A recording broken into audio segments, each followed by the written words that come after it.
noches, bienvenidos al Salón de Actos de la Casa de la Radio, que se llama este edificio, recientemente aprobado sobre un acuerdo plenario, y siguiendo con los actos que estaban programados para el día de hoy con motivo de la celebración del 20º aniversario de la recreación de las incursiones berberiscas y de la fiesta trinitaria berberisca aquí en Torre Pacheco, vamos a continuación a proceder ya con algo que también es una tradición, que es recordar parte de lo que es nuestra historia. Esta parte la vamos a ver desde la perspectiva de un historiador que es de esta tierra, una persona que fue la impulsora del origen de estas fiestas. Contaba una anécdota que se le voy a dejar a él por si quiere contarla de por qué nace todo esto, pero a la cual yo quiero agradecer de una forma muy especial el hecho de que allá por el año 95, que es cuando nació el embrión de estas fiestas, pues diéramos los pasos necesarios para poder llegar a donde hemos llegado el día de hoy. La conferencia de esta noche tiene por nombre Piratas Berberiscos, como podéis ver, y quien la va a dar es José Miguel Rodríguez Buendía. No hay palabras para describirlo porque yo creo que todos lo conocemos y todos lo apreciamos. Esa sería quizás la mayor característica que podemos decir. Pero lo que sí me gustaría destacar por encima de todo es que tiene un especial interés, un especial cariño, una especial devoción y sobre todo muchísimo trabajo para poder contarnos esa visión histórica de la imagen de los piratas berberiscos en el campo de Torre Pacheco y en la zona de la comarca del Campo de Cartagena. Y como realmente lo que hemos venido a hacer aquí esta noche es escucharlo a él, pues a continuación, con esta presentación, con mi agradecimiento por ese interés ya que cumple 2 décadas por su pueblo, por su tierra, por su gente y por la historia de Torre Pacheco, presentamos la conferencia de José Miguel Rodríguez Buendía, Piratas Berberiscos. Muchas gracias.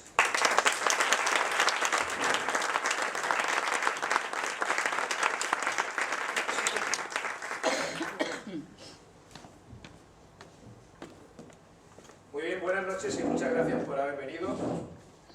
Vamos a hablar sobre piratas berberiscos. Vamos a tratar de localizar en nuestro campo, en nuestro territorio, la comarca del Mar Menor, un poco cómo estaba la situación cuando esta gente decide invadir, de dónde proceden. Vamos a hablar de unos cuantos piratas importantes, los situaremos en el norte de África, que es de donde proceden, y cómo se organizan y cuál es su origen, una pequeña biografía de cada uno de ellos, y luego hablaremos de una incursión, una racia llevada a cabo por el que más atacaba aquí el reino de Murcia, Morato Arráez, aunque en nuestra fiesta representamos a Galián, representa a Barbarroja, que fueron tres Barbarrojas, y luego el pequeño dato que hemos localizado sobre Torre Pacheco, el actual municipio de Torre Pacheco, y el final.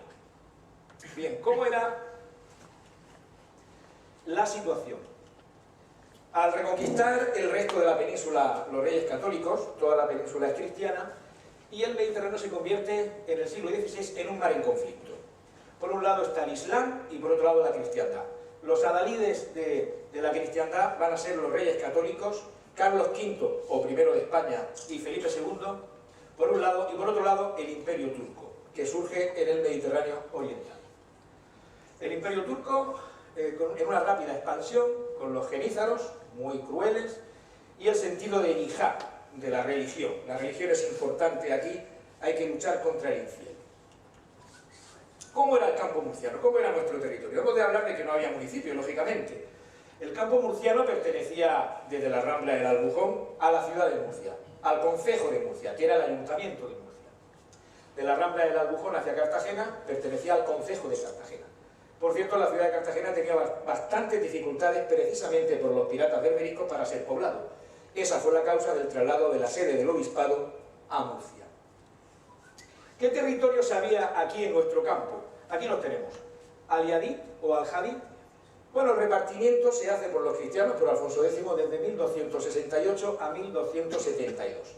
Los nombres de los territorios del campo eran los siguientes: Aljadí, Alfauqui, Alielec. Esto correspondería a Mendigo, Baños y Mendigo, la zona del puerto de la Cadena.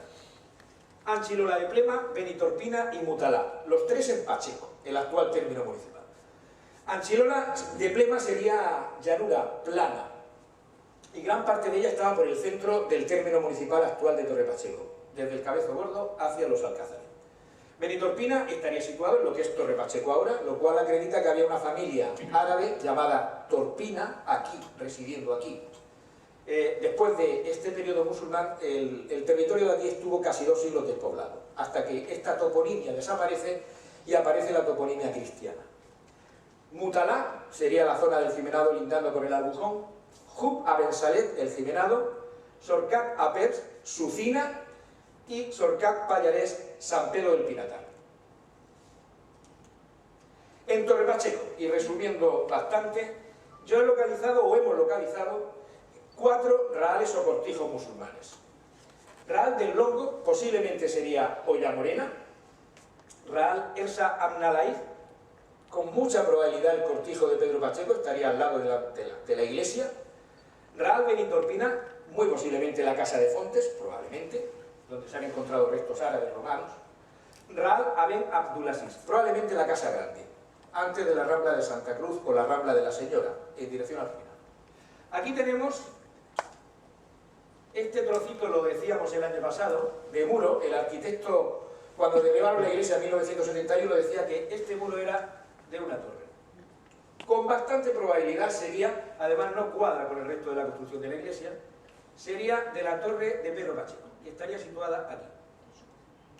¿Cómo sería esa torre? O torre interior del campo de Cartagena, como esta, similar a esa. Casi todas eran igual, torres o casas fuertes, que es Torre Cierva, ya desaparecida.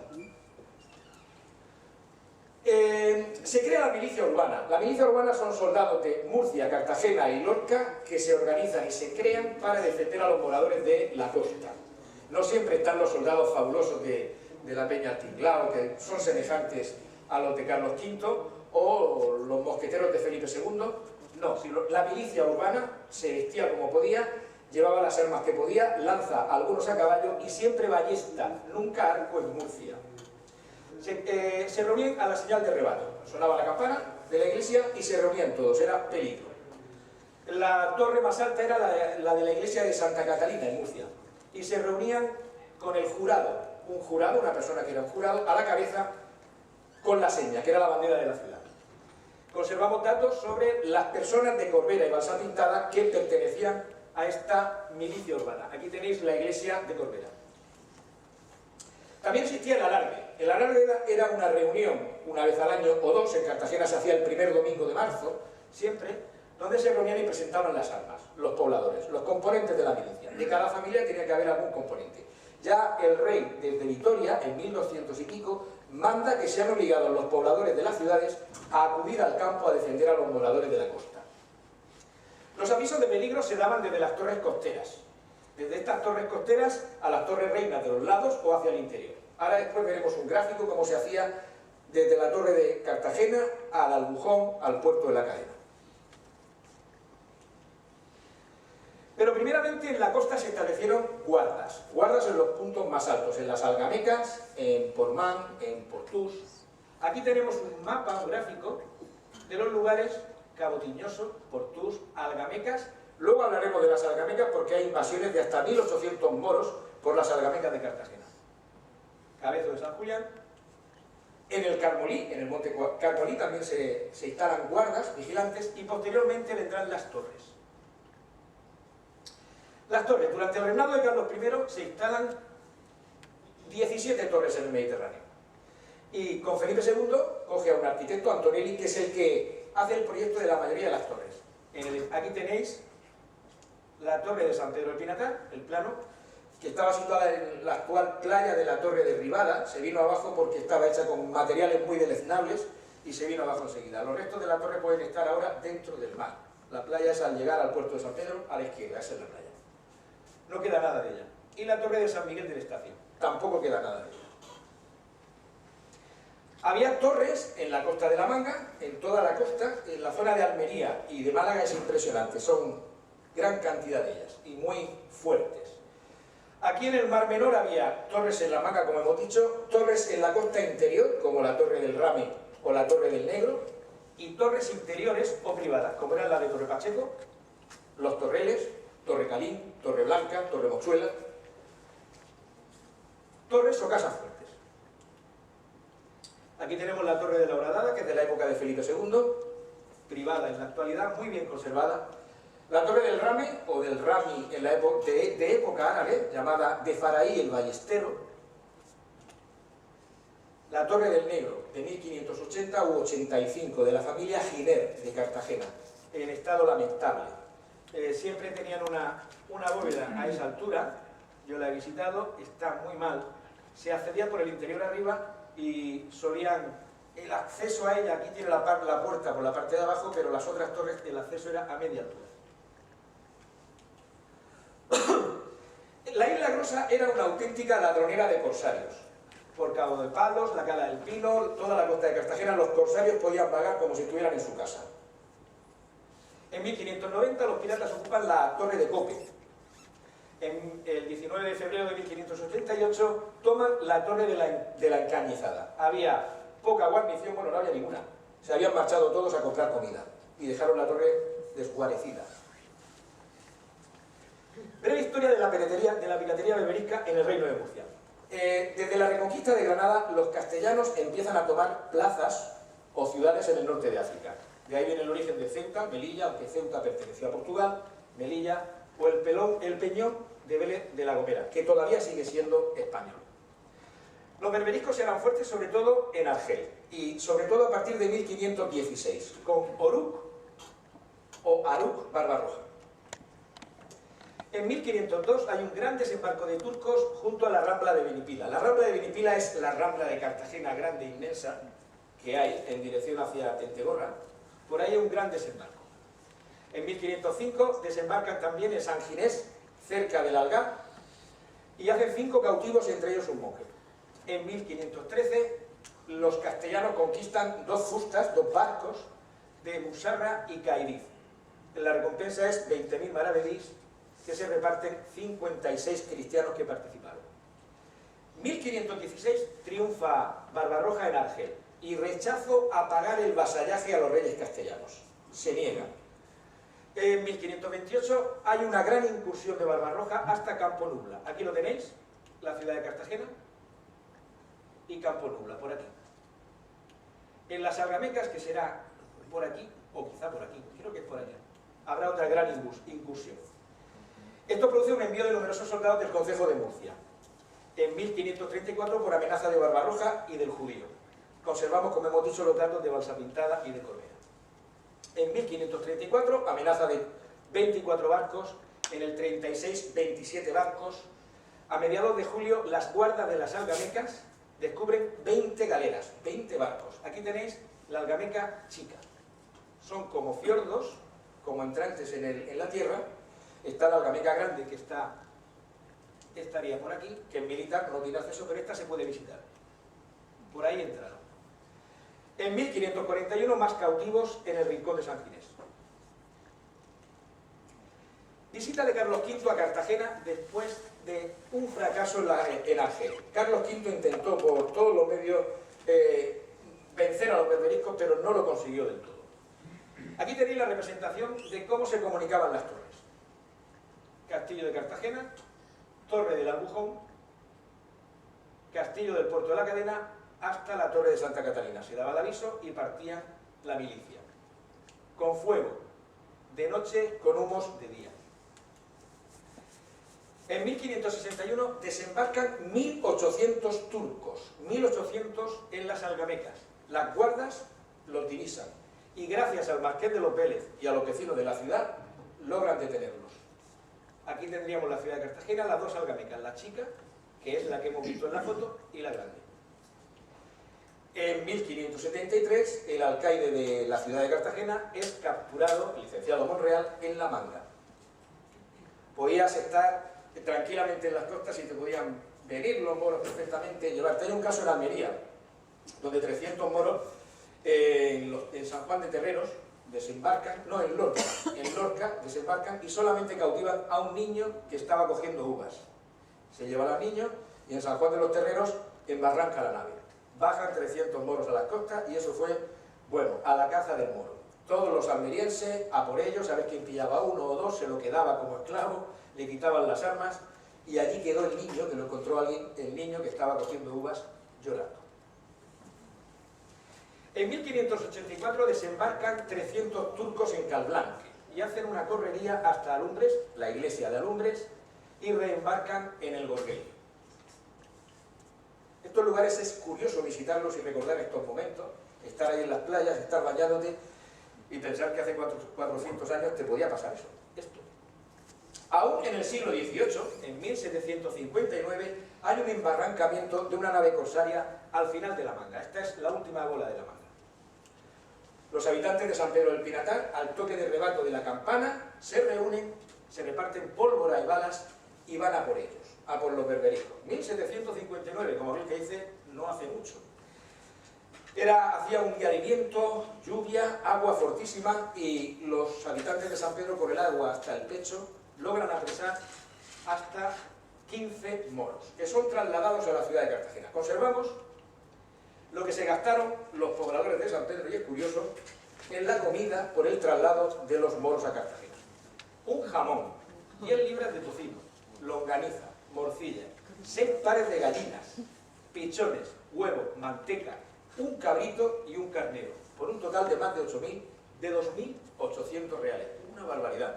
El Concejo de Murcia, desde luego, con muchos traslados de estos, llegaba a la ruina. Renegados. ¿Cómo eran? Pues la mayoría, curiosamente, de los jefes piratas eran renegados, no eran musulmanes, salvo Dragut, que era de Anatolia, los demás son casi todos renegados, holandeses, ingleses y muchos de Europa.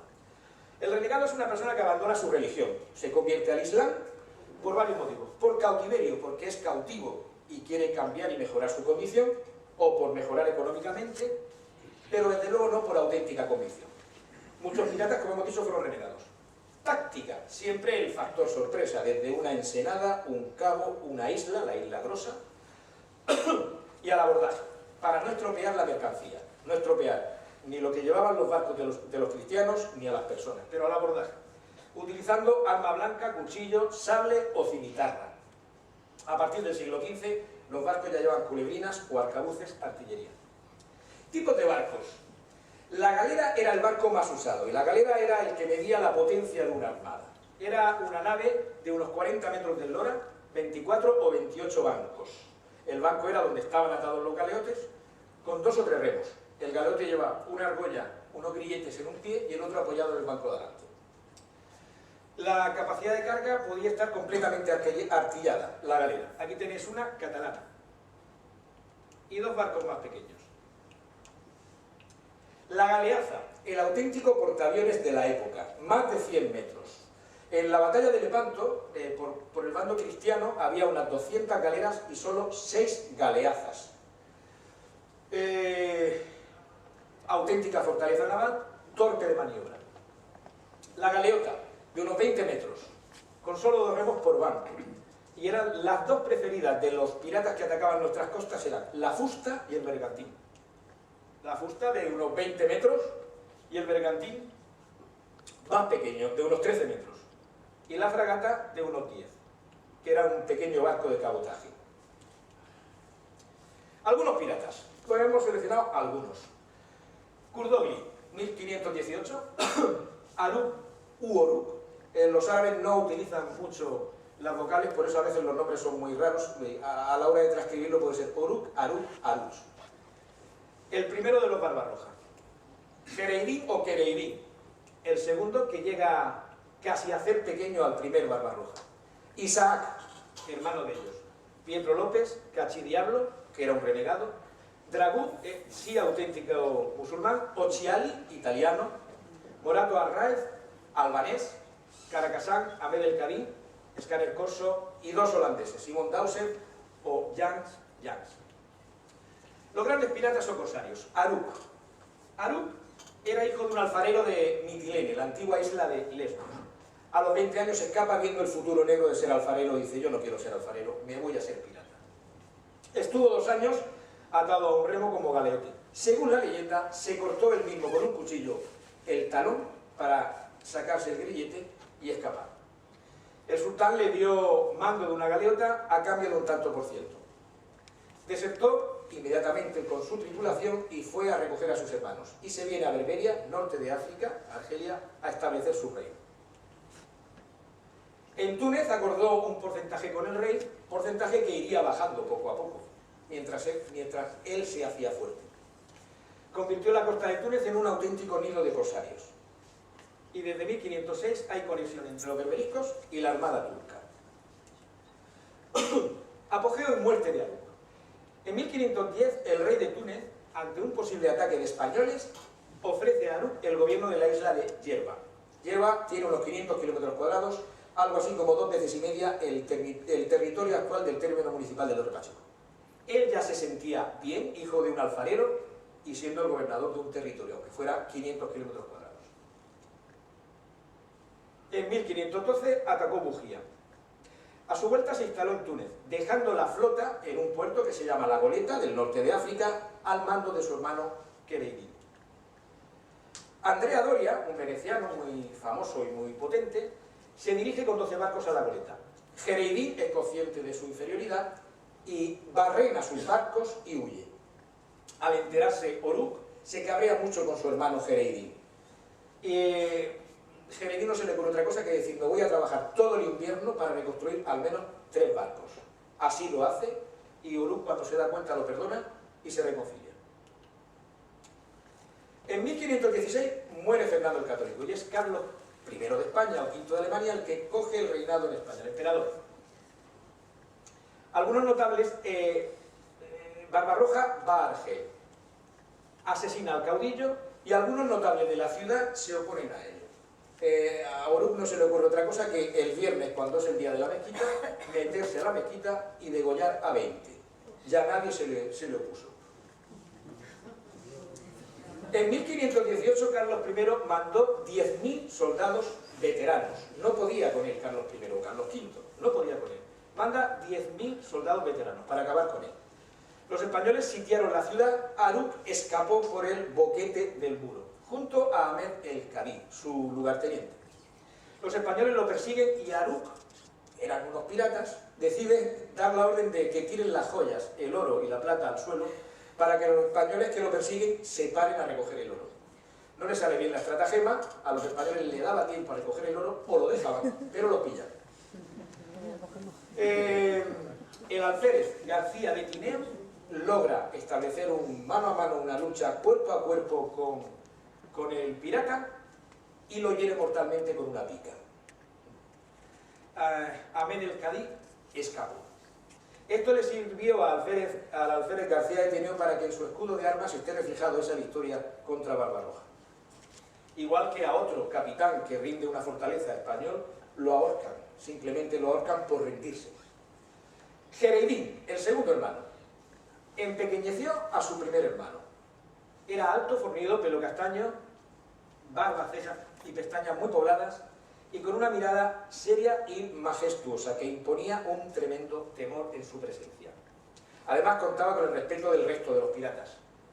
Extrema crueldad y también una gran habilidad política, como veremos, porque establece conexión y se hace vasallo del sultán turco. De esta manera tenía la protección de un gran imperio, y además el sultán le manda 2.000 genízaros para su guardia personal. Muy listo. Durante 30 años fue el azote del Mediterráneo occidental y el enemigo número 1 de Carlos V, que fracasa en su intento de acabar con él. A la muerte de Arup fue proclamado rey de Argel y se declaró vasallo del sultán de Estambul, como hemos comentado. Khedive culpó de la muerte de su hermano a Ahmed el Kadí. Ni corto ni perezoso, lo decapita, le corta la cabeza. Era la costumbre. Hombre de confianza de Khedive: Dragut, el auténticamente musulmán de nacimiento; Sinan, un turco de Esmirna, apodado el judío, aficionado a la astrología y a la magia negra. Y según los cronistas, muchas veces le funcionaba esto de la magia negra. Aydin Cachidiablo, cuya una de sus aventuras fue ir a Valencia a por 200 moriscos para trasladarlos al norte de África. Es descubierto en el Mediterráneo por los españoles, y los españoles lo persiguen con 2 barcos. Cachidiablo vuelve, ataca a los españoles, les vence y les consigue un barco. Previamente había dejado a los moriscos en las Islas Baleares. Vuelve a las Islas Baleares, recoge a los moriscos y vuelve triunfante al norte de África. Cachidiablo, que era la figura que representaba Diego Covacho cuando empezaron estas fiestas. Salarreis egipcio. Se anexionó el reino de Túnez, dominó todo el litoral africano. En 1535, 30.000 soldados españoles, italianos, alemanes y los caballeros de Malta. Son dirigidos por Carlos V el 17 de junio. Gereidín huye, Cachidiablo muere. 1543, última aventura de Gereidín. Reggio, Italia. Va a la ciudad, ya es mayor, tiene unos 60 años, arrasa la ciudad, hace multitud de cautivos y hace preso a Diego Gaitán, el gobernador de la ciudad. Pero Diego Gaitán tiene una hija de 18 años, muy guapa. Y el pirata con 60 años dice, esta es para mí. Y se casa con ella. Lógicamente Diego Gaitán no sabemos que se opusiera. Parece ser que la gaitana, como aparece mencionada en las crónicas, vivió como esposa fiel y amante con él en Estambul. El pirata llenó de regalos y de oro a su suegro. Libera a Dragut, que estaba amarrado como galeote en su propio barco. En 1544 llega a Estambul. Creo que los turcos tienen un palacio, que posiblemente sea el que él se hizo, donde aparecen las armas o el escudo de Barbarroja, precisamente. Y muere en 1546. Hay algún cronista que dice debido a su mujer, que era muy joven, o también debido a fiebres. La leyenda es que por 4 veces el cuerpo de él salió de la tumba y aparecía al lado de la tumba, hasta que a uno de estos astrólogos o de la magia negra o lo que sea, se le ocurrió poner un perro negro en la orilla de la tumba y de esta manera el cuerpo descansó para siempre. Leyenda. Los herederos de Dragut. Dragut. Nació en Anatolia, Turquía, frente a la isla de Rodas. A los 12 años se enroló en la armada turca. En 1540 fue apresado por Andrea Doria, como hemos dicho, permaneció unos años como galeote. Fue liberado por Gereidín, pagando 3.000 ducados. Jean de la Valette, que era el maestre de la Orden de los Caballeros de Malta, lo descubrió. Jean de la Valette había sido galeote también. Se apiada de él y negocia en el rescate con Gereidín sobre este personaje. Después se arrepentiría. Dragut se estableció en la isla de Hierba, era un nido de piratas, por cierto es una isla que se visita en los cruceros estos que van por Túnez y demás, para nada. Y Dragut efectúa un rosario de golpes contra los españoles. Perdió la vida en 1565. Siguiente, Eulj Ali Occhiali, italiano. En 1568 nombrado gobernador de Argel. Participó en la batalla de Lepanto, junto al almirante otomano. El Papa Pío V pone acuerdo entre España y Venecia en 1571 para la batalla de Lepanto, el 7 de octubre de 1571. Según Candel Crespo, el cronista de la diócesis de Cartagena, fue el motivo por el que la parroquia de Torre Pacheco tiene el nombre de la Virgen del Rosario. Cantidad de pueblos de Murcia tienen la advocación a la Virgen del Rosario por este motivo, porque los marineros atribuyeron la victoria a la Virgen del Rosario que se conmemora ese día. Occhiali se unió a Ali Pachá, el almirante, 200 galeras turcas contra 208 galeras cristianas y 6 galeazas, los portaaviones que hemos dicho antes, solo 6. La muerte de Ali Pachá desmorona a los turcos y solo 30 galeras turcas logran escapar, dirigidas por Occhiali, este pirata precisamente. Atrás, 30.000 muertos, 15.000 remeros cristianos logran la libertad y se cuenta que al atardecer el mar estaba teñido de sangre. Aquí luchó Miguel de Cervantes, pierde la movilidad de la mano izquierda, más por impericia médica que por las heridas propias, y a la vuelta de ahí, Juan de Austria, que era el comandante almirante español, le da unas cartas de recomendación a Miguel de Cervantes. Miguel de Cervantes viaja por el Mediterráneo de regreso, pero es apresado por los piratas berbericos. Y le encuentran las cartas. Estas cartas les hacen sospechar a los piratas berbericos que Miguel de Cervantes es un personaje importante, lo cual es dificultosísima su rescate en Argel, que estaba en los baños, que eran las prisiones de Argel, y que llevaron a cabo los trinitarios, porque le costó a Juan Gil rescatarlo 10 meses a cambio de 500 escudos de oro de España, porque pensaban que era una persona muy valiosa. Como sabéis todos, Miguel de Cervantes está enterrado en las Trinitarias de Madrid, que ahora están intentando encontrarlo. Es posible que lo encuentren, porque solo hay 6 cuerpos ahí enterrados. Murat Rais, albanés, o Morato Arraiz, el que más atacaba por aquí. Albanés, como hemos dicho. Aprendió a la sombra de Dragut y de Occhiali. Escapó para ejercer el corso por su cuenta. Capturado, fue repudiado por su padrino, que era Dara Ali, o Kara Ali, perdón. Enseguida escapa del norte de África, viene a España, se hace con 3 bergantines y 140 cristianos, lo cual le da mucho prestigio. Estos dibujos son de una alumna mía, este y el anterior, Carmen García. Murat Rais en 1586 sale del Mediterráneo, cruza Gibraltar, el estrecho, y llega a las Islas Canarias, a Lanzarote. Consigue 200 cautivos y 15.000 ducados del rescate de la familia del gobernador. Y además se hace con un galeón de la flota de Indias, que iba a América. Continúa ejerciendo el corso hasta 1605, fecha en la cual se cree que muere víctima de la peste en el norte de África. Probablemente fue Murat Rais el que protagonizó el famoso milagro de Bolnuevo. El milagro de Bolnuevo, aquí tenéis la torre de los caballos o de Bolnuevo, en Mazarrón, es un milagro en el que, bueno, los piratas mandaban gente a tomar lengua. ¿Tomar lengua qué era? Tomar lengua era mandar espías. Conocían, gran parte del triunfo de los Barbarroja en el norte de África era debido a andalusíes. Gente expulsada de aquí, y está comprobado, ayudaron mucho a los Barbarroja de allí. Conocían las tradiciones, la cultura y la lengua española. Mandaban gente a tomar lengua, que eran espías. Y 2 piratas en Mazarrón oyen a 2 mazarroneros hablar de caballos. Uno le dice al otro que tiene caballos. El pirata entiende que es que viene una caballería a por ellos. Se asusta. Para colmo de males, la torre de la campana de la torre de la iglesia toca a rebato, que era alarma, en vez de tocar que está amaneciendo. Y para colmo de males, cuando ya se va retirando, en la playa ven aparecer a una mujer refulgente y creen que es la Virgen, se asustan. Salen corriendo y tiran las armas al mar. Esto es lo que rememoran, creo que en una fiesta también en Mazarrón allí, el milagro de Bolnuevo. La más famosa algarada de Murat Rais fue una llevada a cabo en 1602. Ya en 1601 se sabe que hay 5 galeotas por aquí.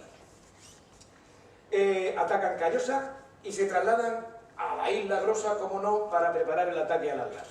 El concejo de Cartagena avisa al rey y le explica la situación. En 1601, 15 de diciembre. Señor, 40 días ha que 5 galeotas haciendo notables daños, saqueando Callosa, muerto y preso 12 escuderos, el alcaide de una torre colgándolo de una almena. Así era la vida, te podían aparecer los piratas y te colgaban directamente.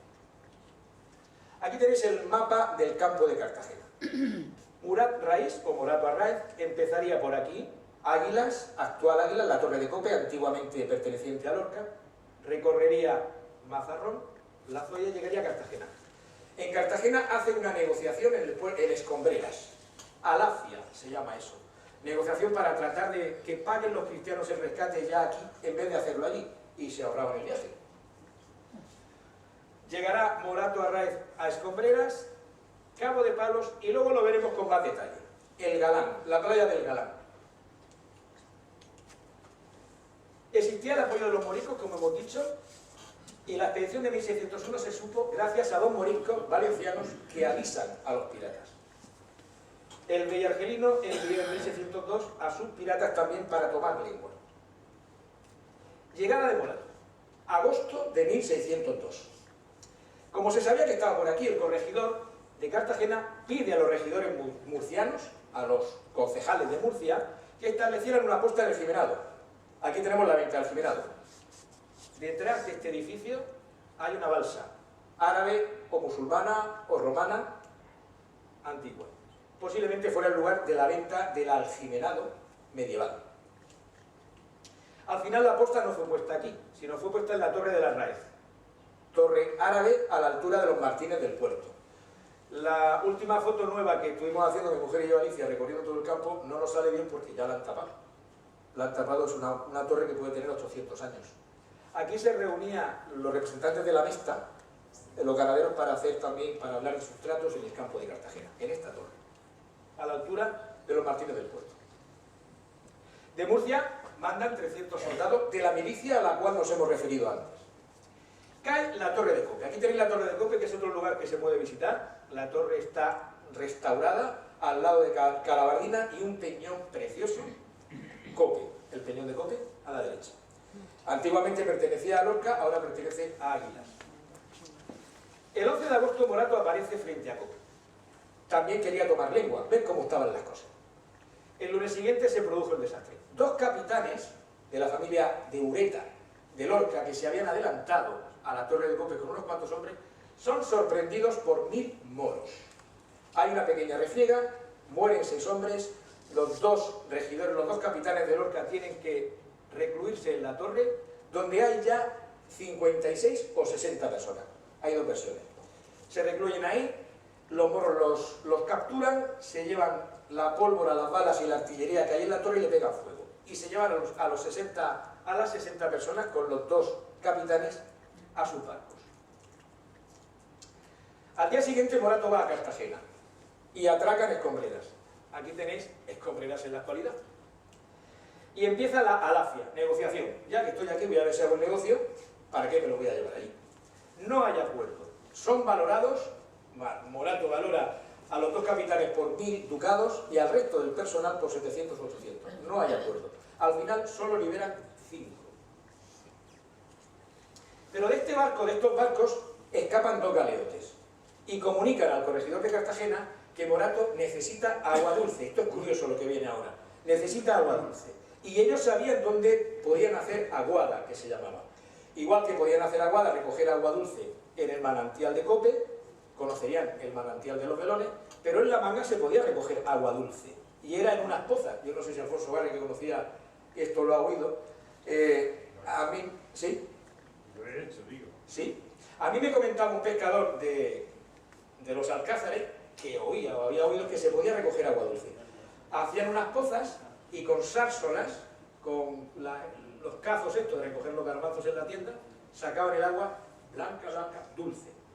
Y de hecho Jiménez de Gregorio menciona que había salidas de agua dulce en el Mar Menor que permitían que el pescado saliera más sabroso, no sé qué, eso dice él. Pero se recogía agua dulce en la Manga, por ejemplo en el Galán. Los moros lo sabían. Morato necesita hacer acopio de agua y marcha a Cabo de Palos y La Manga. Aquí estuvo situada otra torre hasta 1860 de vigía, en que fue derruida para construir el faro de Cabo de Palos, que según la tradición lo hicieron los catalanes. Y el corregidor de Cartagena decide jugarse una última carta. Tiene unos 700 infantes, más otros hombres que han venido de Murcia, más otra escuadra de Giuseppe Salar. Decide ir a atacar a Morato. Morato se traslada al Estacio a hacer aguada.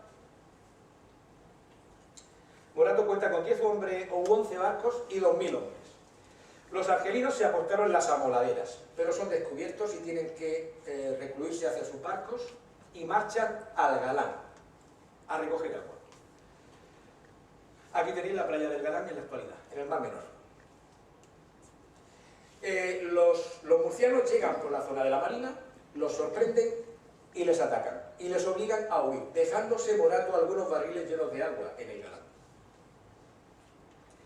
Pero como Morato es un pirata, dice, me voy a introducir otra vez en el mar unas millas, pero voy a mandar gente en barcas pequeñas a Punta de Calegre. Tuve que investigar para saber dónde estaba Punta de Calegre en la Manga, pero es esta playa. Desde el Monte Blanco, la playa que hay a la derecha. Ahí nos bañamos mucho. Estas rocas son de color negro, Punta de Calegre. Es que hay varios calegres en Murcia, también en Lorca, que es la única parte de Lorca que sigue perteneciendo a su costa. Morato decide mandar desde el interior del mar gente aquí y otra gente al Galán, para embolsar a los murcianos y pillarlos. Sin embargo, el corregidor se da cuenta, manda gente aquí y los repelen a arcabuzazos. Aquí tenemos un mapa del Mar Menor, el Galán estaría aquí y esto es el Monte Blanco y hay por aquí Punta de Calegre. Las torres que nos hemos referido antes, la Torre de la Horadada por aquí, Torre de Ribada, que es la playa, la que hemos mencionado, aquí habría otra, aquí habría otra y otra en Cabo de Palos. En la zona costera del Mar Menor, en los Alcázares, Torre del Negro, y ya Torre Pacheco, Los Torreles, etc. Episodio en el Cabezogudo, pero no podía faltar algo de Torre Pacheco, sin embargo ha sido muy difícil encontrar en el actual municipio de Torre Pacheco, aunque llegaban los piratas hasta el puerto de la Cadena, dicho por Ángel Luis Molina, catedrático de Historia Medieval. Llegaban. En 1637 se produce un embarrancamiento de una galeota en las playas de Orihuela, Blacenia, Campoamor o por ahí. 250 náufragos berberiscos se desperdigan por todo el campo de Orihuela y el campo de Cartagena. 150 son capturados por los oriolanos y 19 de ellos llegaron al Cabezogudo. Son apresados por una partida de campesinos capitaneados por Juan Gómez. Automáticamente hay que entregar uno a la administración regia para pagar impuestos, otro al adelantado mayor, otro al corregidor, etcétera, etcétera. Lo que no dejó de motivar el enfado de los captores. Estamos finalizando, y otros renegados europeos. Había ingleses, pero también había holandeses. Por ejemplo, Simon Dawser fue un holandés que introdujo novedades en las embarcaciones de los berberiscos, más redondeadas, no tanto de remo, y Jan Jans. Curioso este personaje. Se instaló en Sales, Marruecos, en 1619. En un viaje que hace a Holanda para captar gente, es visitado por su esposa y sus hijos, que intentan convencerlo: muchacho, déjate esta vida, tú ya no estás para esto, déjatelo, abandona, tienes tu familia, dice que no, que él le va a eso, y se va a Marruecos, donde se casa con una marroquí. Curiosamente, en 1627 este señor llega a Islandia. Sería curioso ver gente en 1627 con turbante y balucha llegar a la tierra de los vikingos. Solamente conquistó a 200 islandeses, algunas pieles y poco más. Lo que no cambió durante estos siglos fueron los métodos crueles y la brutalidad. En 1683, el marqués de Duquesne, francés, bombardeó la ciudad de Argel, matando a más de 8.000 personas. Hadji Hassan, llamado medio muerto por su aspecto cadavérico, respondió disparando 20 franceses desde la boca del cañón, entre ellos al vicario general. Ante una nueva amenaza, 5 años después, volvió a repetirse la operación disparando 40 franceses. Aquí tenéis un grabado de los 15 grabados que Bonifacio Porres Alonso, trinitario, refleja de los padecimientos de los cristianos allí, desde la boca de los cañones.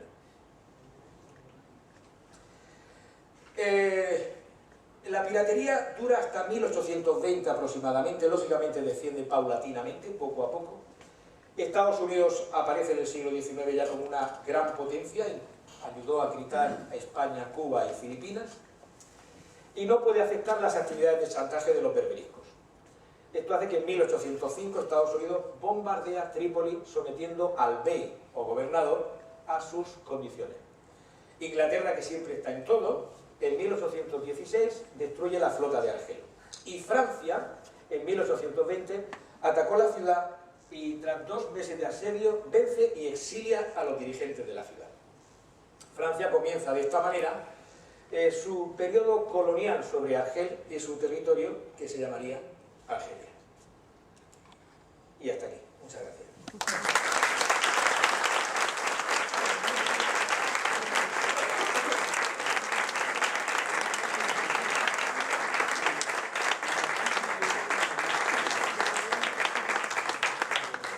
Si tenéis alguna pregunta y puedo contestarla. ¿Alguna curiosidad? Hemos tratado, yo ayer hablando con mi hermano, decía, meten mucho de los piratas de fuera, del norte de África, pero había, y hemos recortado, esto ha sido recortado 5 veces. 5 veces. Hemos utilizado 10 libros.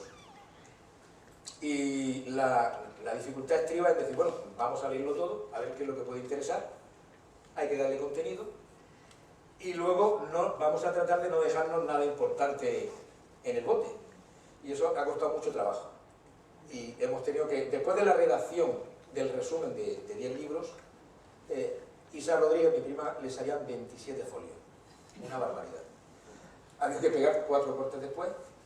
Y gracias a la Academia Plaza, a Noelia y a José Javier también, que me han ayudado en el montaje audiovisual. Yo de todo esto he aprendido esta mañana. he ido cortando, cortando más cosas porque mi hermano me decía, muchacho, quita. Pero lo que he tratado es de situar primero en Torre Pacheco, en nuestro campo, después hablar de los barcos que utilizaban, las técnicas, algunos piratas y centrarnos en 4 o 5.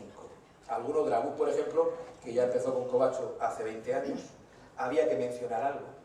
Y lo más importante, los Barbarroja. Orú, el primero, Jereidín, que es el súper, Isaac, que muere pronto, se lo cargan los españoles, Dragut y Occhiali. Cada vez hemos hablado en menor medida de cada uno de ellos. Y llegar a Morato Arraez, que era el protagonista de estas costas. Murat Rais, el albanés. Y luego centrarnos en una algarada, la más famosa, recogida por Francisco Velasco, historiador de Cartagena, profesor, que es en la que yo me he basado, esta de Cope. El episodio de Cope a mí me parecía alucinante, y estar ahí en la torre, como hemos estado nosotros, es curioso. Es decir, joder, aquí aparecieron 1000 moros, y te aparecían, o lo del niño de las uvas. Estaba un niño cogiendo uvas y llegan y se lo llevan. Y aparece en Almería llorando. Así era, durante 2, 3 siglos, era la historia de todo este nuestro campo. Y finalizar pues con el episodio de Torre Pacheco, que lo descubrí por casualidad en una comida. Parece ser que está recogido en el Archivo General de Simancas, me parece. Lo del episodio del Cabezo Gordo. Pero ese dato no puede desaparecer de lo que sean los sucesivos actos de Trinitarios y Berberiscos de Pacheco, porque es el propio de Pacheco. Siempre debería de aparecer. Siempre. Bueno, Y a mí me llamó mucho la atención anoche, cuando estábamos repasándolo, que los principales piratas no eran musulmanes, eran renegados, cristianos convertidos. renegados casi todos, menos Dragut. No, yo diría que eran todos musulmanes. Luego hay Pietro López, que lo hemos mencionado ahí, posiblemente de origen portugués, pero gente que decía, esto es negocio, me paso, me cambio. Pero era una vida del remero, del galeote, como vemos en la película Benú, un grillete en el pie, el banco ahí, y lo que dice la leyenda, uno de los Oruk se corta el talón con un cuchillo para escapar. De 4 años remando. Y esa es tu vida. Y como en la película de Benú, cuando había ataque y la vela no funcionaba mucho, remaban más que utilizaban la vela latina, por otro lado, pero podía llevar 2 el barco. Se tocaba el ritmo al son del tambor. Había batalla y lo aceleraban. Ah, y es curioso, hay un pirata que se quejan los berberiscos, Barbarroja, porque se corta para escapar una mano. Un pirata musulmán, berberisco, que está de galeote con los cristianos. Los cristianos le dan la mano y dicen, a la tira, venga, sigue. Y le hacen una especie de aparejo para que siga utilizando el remo. Hasta el punto de que los Barbarrojas se enteran y hablan con los mercedarios o trinitarios, con los redentores. Se mencionan los padres de los redentores. Y dicen, si esto sigue así, no jugamos, esto no vale, ya está bien. Hasta que a ese pirata, a ese galeote musulmán, lo liberan. Es una barbaridad. O estabas desfallecido, te daban pan, agua, y venga, coge fuerza que vamos y al ritmo del tambor. Esa era la vida del galeote. Han comentado antes del faro de Cabo de Palo, que tenía un letrero que lo habían hecho los catalanes. Yo de niño, me contaban mis padres y la familia, decía, el faro de Cabo de Palo lo han hecho los catalanes, con un letrero que dice, durará mientras que duren los mares. Sí, señor. 1860 o por ahí. Y más o menos, y a lo que tú te vienes a ceñir para decir más o menos que había un letrero. Además está escrito, no recuerdo qué escritor lo recoge, pero se dice, es muy, muy sólido. Ahí hubo una torre de defensa también, igual que en el castillo del Monte de las Cenizas, arriba donde están las 2 baterías, los cañones pique, de no sé, 16 metros por lo menos. Es una excursión fabulosa, preciosa, subir, si no habéis estado. Allí estaba una de las guardas de costa, la guarda de Portman. Hay otros más allá en Cabo Copio, por ahí hay otros cañones. No, más cerca, Castillitos, que es impresionante también, y la vista desde Castillitos hacia Cartagena se controla todo, hasta escombreras. Hasta escombreras, es impresionante. Y no sé si está declarada como BIC, el bien de interés cultural. Pero aquello está en ruina, ¿eh? Pero la subida a Monte de las Cenizas, con los árboles que hay ahí, pequeños microclimas, o el Gorguel, o la cara del Gorguel, donde es precioso. Y la subida al Monte de las Cenizas, donde hay ciprés de Cartagena, tetraquini y articulata, que son en la única zona donde existe ahí y en el norte de Marruecos, es un pequeño microclima que tú vas por ahí y es verde. Es curioso, pero hay cierta vegetación. José Miguel, la historia del cabezo gordo que has traído a esta conferencia, creo que has andado o has pasado muy por encima sobre ella. ¿Se podría profundizar mucho más en el apresamiento de esos moros en el cabezo? El dato lo recoge José Javier Ruiz Ibáñez, profesor de Historia Moderna de la Universidad, en un libro suyo, página 200 y pico. Y solamente es esto, este párrafo. Yo lo conocí hablando con él, sacando lógicamente, como no, pues estamos yo, o nosotros, cualquiera de nosotros, trinitario berberisco en un congreso de historia y tal. Ah, el cabezo gordo, sí, tú eres el de los trinitarios berberiscos de Pacheco. En el cabezo gordo pasó esto, y es ese dato, que está puesto tal cual, como yo he puesto ahí. Lo he impreso tal cual para reflejarlo así. Solamente eso, solamente se sabe eso. Es que tampoco eran grandes batallas, eran algaradas, racias, invasiones. Me llevo a este, me escapo y me voy. Pues si nos pusiéramos a hablar de la batalla de las Navas de Tolosa, pues se puede hacer un estudio total, hay un museo que están haciendo, pero eran algaradas, ahora me escapo, cojo a estos y me largo rápidamente. Salvo que en Calblanque o Alumbres, pues sí podían estar un día o dos vagando y llevándose. Pero del cabezo gordo, el dato que hay es ese, de todas formas nos sirve. Porque nuestra historia, como es de esa época, no existe el ayuntamiento y es todo el campo de Cartagena o el reino de Murcia. Y la riqueza de estas fiestas es que no tienen por qué ser moros y cristianos, no. Porque la particularidad pachequera es los trinitarios. La lucha por la libertad, la redención del cautivo, da una riqueza fabulosa. Se puede reflejar, tiene bastante juego. Y el jolgorio de los berberiscos, del ataque, todos estos piratas que se pueden mencionar, pero los trinitarios dan mucho juego y mucho colorido. No olvidemos que nuestras fiestas no son de época medieval, ni pretendemos que sean moros y cristianos, aunque tienen su desfile. Son de época moderna, como hemos dicho al principio, a partir de 1500. Época moderna empieza cuando se descubre América, 1500. De ahí hasta 1800 o por ahí. Son 2 o 3 siglos en lo que podemos reflejar nosotros. Pero deberíamos de centrar rigurosamente de forma histórica en qué consiste. Que no solamente nos basamos en esto, y Pacheco tiene esto, de esta manera, lo explica de esta manera.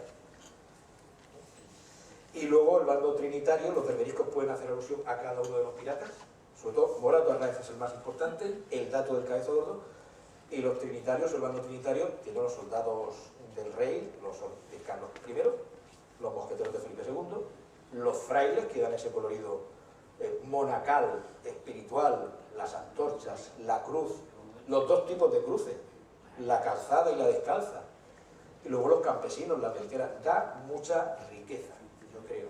Y eso habría que explicarlo, saber explicarlo, porque no solamente real, ¿no? Tiene su base cultural, su base histórica. Pero el cabezo gordo, solamente eso, que yo sepa de momento. Aunque llegaban hasta el puerto de la cadena. ¿Alguna curiosidad más? Bueno, pues muchas gracias por asistir y nos vemos. Muchas gracias.